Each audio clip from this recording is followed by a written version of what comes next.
When we think about autoimmune diseases, we really categorize them into a couple of different areas. One is those that come with inflammatory arthritis. The most common one of these is rheumatoid arthritis, but also psoriatic arthritis can be an arthritis that comes with psoriasis, or ankylosing spondylitis, which is an inflammatory arthritis of the spine, can also be found in quite a few people.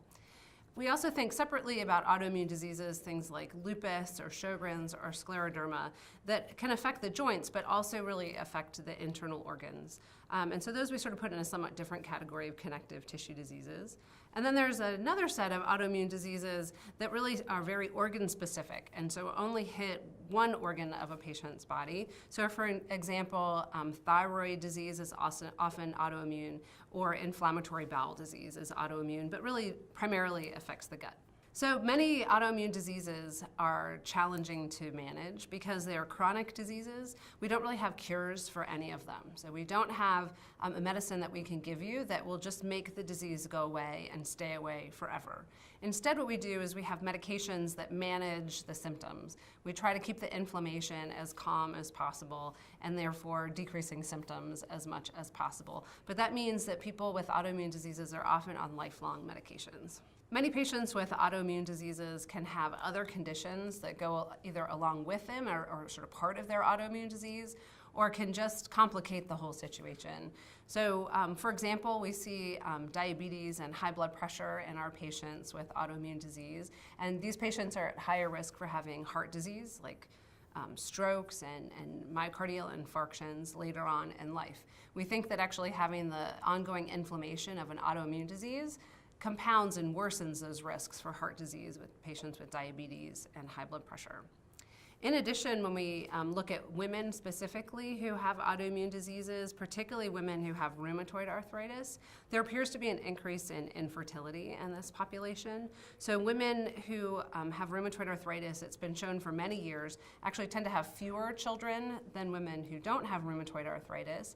And some of that is by choice, but a lot of that actually seems to be driven by the fact that they just have a hard time actually getting pregnant. In order to decrease the risk of having long-term consequences of comorbid disease as well as inflammatory arthritis, it's important to make some key lifestyle changes. For example, maintaining a healthy weight is really important. It can be really challenging when you have inflammatory arthritis and you can't exercise as much as other people. It can be hard if you're taking a lot of prednisone, which causes weight gain. So working hard to maintain a healthy weight is important.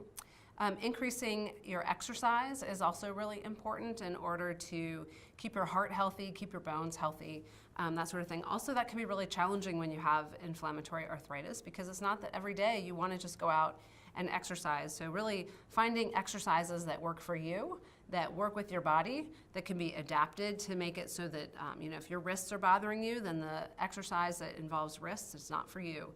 If you have a lot of knee problem, then jogging is not going to be for you, but really finding the exercise that you can do regularly is really important for that.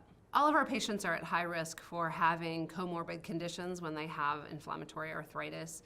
It happens in men, it happens in women, we see it in everybody, and all of our patients really need to be conscious about the lifestyle choices they make, as well as making sure they're working with all their regular doctors, their primary care physicians, in order to control all the other conditions that can go along with inflammatory arthritis.